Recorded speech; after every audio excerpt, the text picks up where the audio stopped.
Where I was growing up, there weren't many kids who were interested in space, but I was a space fanatic.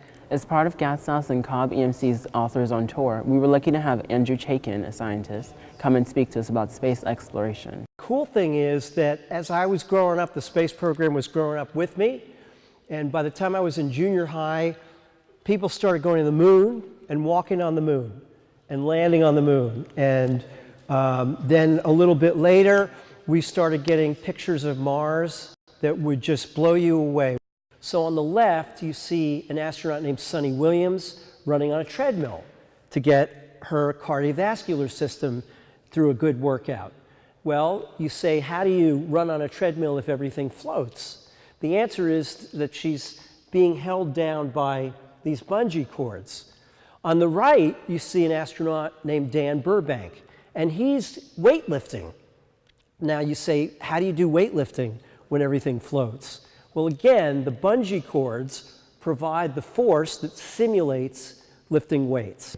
His presentation might have somewhat inspired me to think more about the future, and since I thought all these things about traveling to Mars and stuff were really far-fetched, I thought they were almost impossible actually. But his presentation actually opened my eyes to how we could actually achieve things like colonizing Mars and traveling to Mars without avoiding all the consequences of traveling to Mars, such as muscle atrophy and decline of vision. What I try to do is I try to demystify space. I try to bring it down to whatever level my audience can understand. And I share with them not only the information, but the passion. That's a key piece of it for me, because it's something that, to me, is so exciting. And it's not just, part of it is what we explore and what we find when we go out and explore, but the other piece of it is how we're able to do this stuff.